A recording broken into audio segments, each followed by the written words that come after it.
Apakah suara saya terdengar jelas? Jelas, Ai. Ya, terdengar. Oke, terima kasih. Saya mulai ya. Assalamualaikum warahmatullahi wabarakatuh. Waalaikumsalam warahmatullahi wabarakatuh. Perkenalkan, nama saya Aina Rastio Aji sebagai moderator pada presentasi hari ini. Saya bersama teman-teman saya yaitu Rifatul Khairah, Muhammad Bagus, Fiore akan mempresentasikan mengenai Pancasila sebagai pandangan hidup dan karakter bangsa.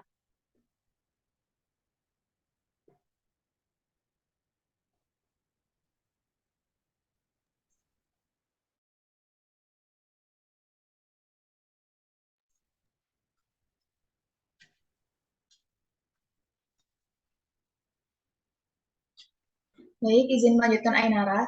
Apakah suaraku terdengar? Iya, terdengar. Oke. Di kali ini kita akan mempelajari yang pertama mengenai pandangan hidup atau way of life. Jadi pandangan hidup itu merupakan prinsip-prinsip dasar yang diyakini kebenarannya kemudian dijadikan pedoman dalam kehidupan. Sedangkan pandangan hidup suatu bangsa merupakan hasil filosofis ketika bangsa tersebut menghadapi persoalan kehidupan, kemudian diyakini kebenarannya dan dijadikan pandangan hidup. Pandangan hidup sendiri pada akhirnya akan menjadi karakter karena terus-menerus dilakukan dan menjadi bagian dari kehidupan. Pandangan hidup di dalamnya memuat nilai-nilai yang dijunjung tinggi dan dilaksanakan dalam kehidupan sehari-hari oleh yang memiliki. Tentunya setiap orang atau bangsa memiliki pandangan hidup yang berbeda-beda. Namun, pandangan hidup mengandung nilai-nilai yang baik sesuai dengan keyakinannya masing-masing.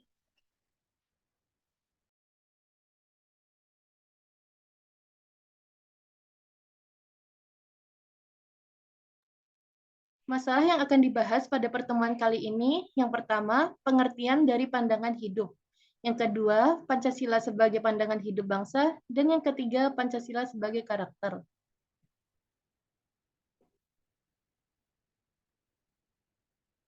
Yang pertama, Pancasila sebagai pandangan hidup bangsa.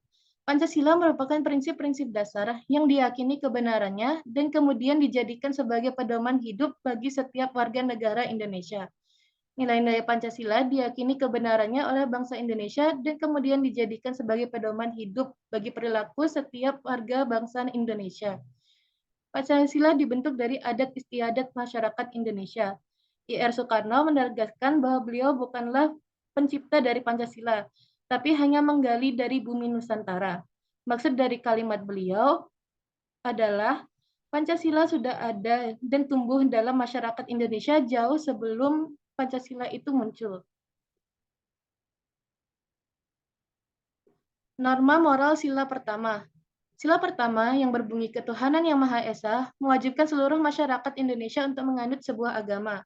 Pada pasal 29 ayat 2 Undang-Undang Dasar Negara tahun 1945 mengatakan bahwa negara menjamin kemerdekaan tiap penduduk untuk memeluk agamanya dan beribadah menurut agama dan kepercayaannya. Nilai moral sila pertama. Sesuai dengan TAP nomor 1 MPR tahun 2003, sila pertama dijabarkan sebagai berikut. Bangsa Indonesia mengatakan kepercayaannya dan ketakwaannya terhadap Tuhan Yang Maha Esa. Yang kedua, manusia Indonesia percaya dan takwa kepada Tuhan Yang Maha Esa sesuai dengan agama dan kepercayaannya masing-masing menurut dasar kemanusiaan yang adil dan beradab.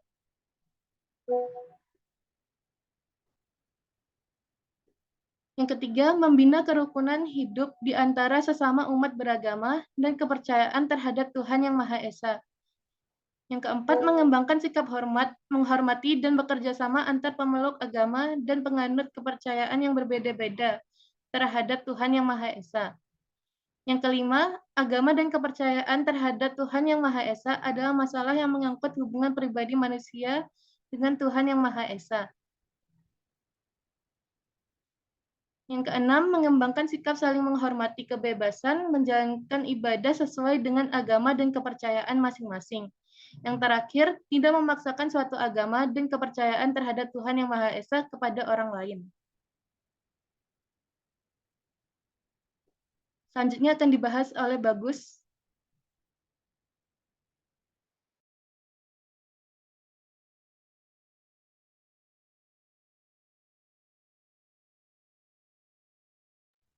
Oke, apakah suara saya terdengar, teman-teman? Ya, terdengar. Oke. Terdengar. Norma sila kedua yang berbunyi kemanusiaan yang adil dan beradab, yakni mewajibkan setiap warga negara untuk menjunjung tinggi nilai-nilai kemanusiaan tanpa melihat perbedaan yang ada. Sila kedua dijabarkan sebagai berikut. Yang dan memperlakukan manusia dengan harkat dan martabatnya sebagai Tuhan, makhluk Tuhan yang Maha Esa.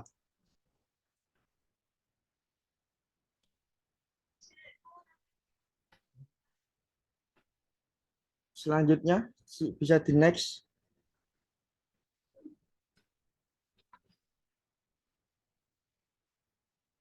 Yang kedua, mengakui persamaan derajat, persamaan hak, dan kewajiban asasi setiap manusia tanpa membedakan suku, keturunan, agama, kepercayaan, jenis kelamin, kedudukan sosial, warna kulit, dan sebagainya. Yang ketiga, mengembangkan sikap saling mencintai sesama manusia. Yang keempat, mengembangkan sikap saling tenggang rasa dan tepas rasa. Tepas lira. Selanjutnya, bisa di next.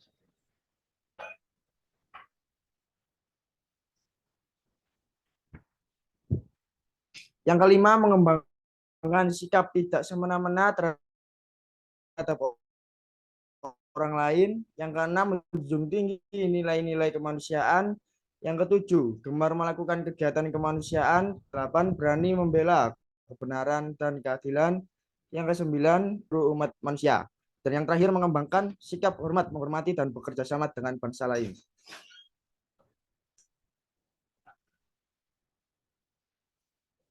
Bisa di next.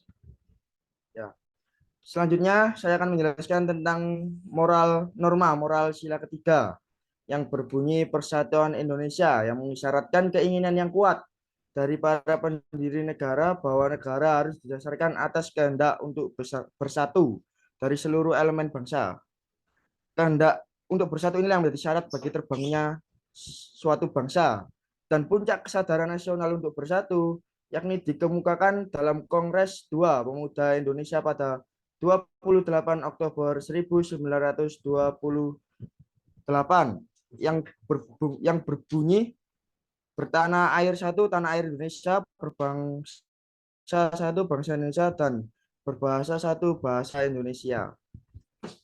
Selanjutnya bisa di next.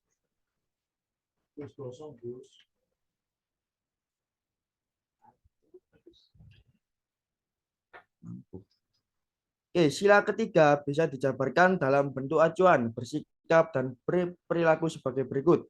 Yang pertama, mampu menempatkan persatuan, kesatuan, serta kepentingan dan keselamatan bangsa dan negara sebagai kepentingan bersama di atas kepentingan pribadi dan golongan. Yang kedua, sanggup dan rela berkorban untuk kepentingan negara dan bangsa apabila diperlukan. Yang ketiga, mengembangkan rasa cinta kepada tanah air dan bangsa. Ya, di next.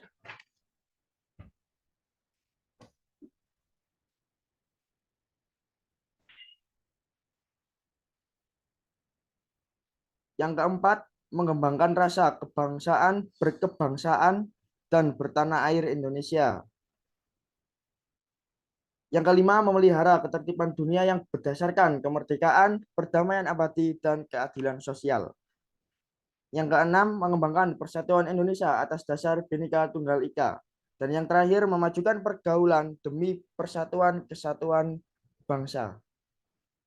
Selanjutnya.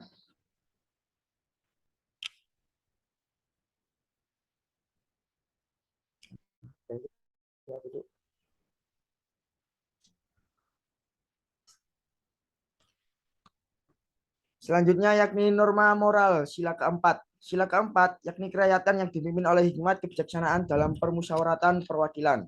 Sila ini berada dalam prinsip demokrasi. Negara demokrasi menjamin kebebasan berpendapat setiap warganya. Proses pengambilan keputusan untuk kepentingan bersama harus didasarkan pertimbangan yang rasional untuk memilih solusi yang terbaik. Selanjutnya.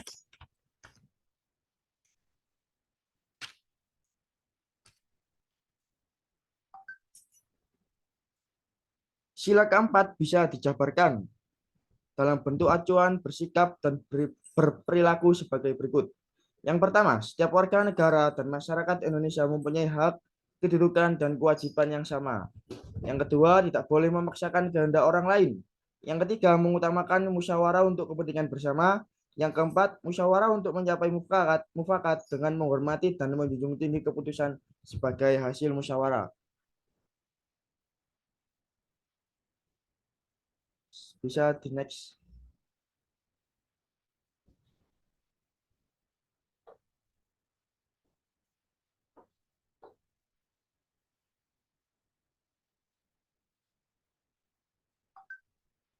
Menerima setiap keputusan yang dicapai dalam hasil musyawarah, mengutamakan kepentingan bersama daripada kepentingan pribadi.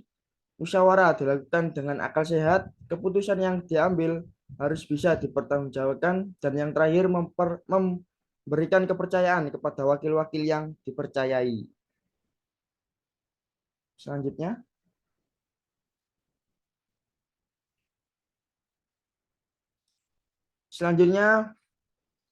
saya akan menjelaskan norma moral sila kelima. Sila kelima berbunyi keadilan sosial bagi seluruh rakyat Indonesia, yang dimana merupakan tujuan yang ingin dicapai dalam bernegara. Dalam Undang-Undang Dasar 1945, tujuan negara adalah memajukan kesejahteraan umum. Penggunaan hak milik sendiri pun harus memperhatikan kepentingan umum. Sikap terus berusaha merupakan salah satu perwujudan dari sila kelima.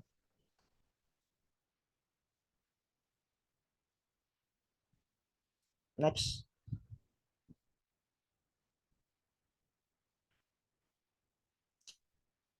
Selanjutnya akan dijelaskan oleh teman saya, Rifatul Khairoh. Waktu dan tempat kami persilakan. Sebelumnya, apakah suara saya terdengar? Ya, terdengar. Pancasila sebagai karakter merupakan nilai-nilai luhur dalam Pancasila yang menjadi pedoman untuk kehidupan berbangsa dan bernegara. Pancasila sebagai karakter dapat dimaknai sebagai cara berpikir, cara bersikap, dan cara bertindak yang didasarkan pada nilai-nilai Pancasila. Bisa di next.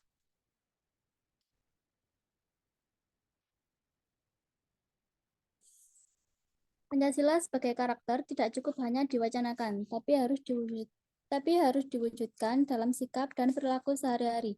Jika demikian, persoalannya terletak pada kemauan dan keseriusan kita untuk mengamalkan Pancasila. Pewacanaan Pancasila dapat menjadi sumber konflik yang meredusir fungsinya sebagai pemersatu bangsa. Yang kita butuhkan adalah pengamalan Pancasila. Oleh karena itu, dibutuhkan keteladanan baik dari para elit politik, tokoh masyarakat, maupun tokoh agama dalam mengamalkan Pancasila. Keberhasilan pelaksanaan Pancasila sebagai pandangan hidup akan menentukan keberhasilan penyelenggaraan negara serta mempercepat terwujudnya kesejahteraan masyarakat yang adil dan makmur.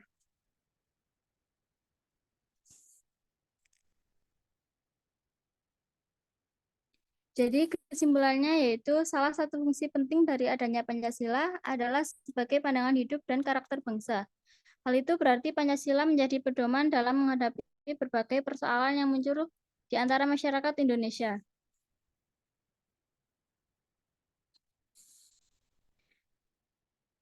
Berikut adalah daftar rujukan yang kami gunakan.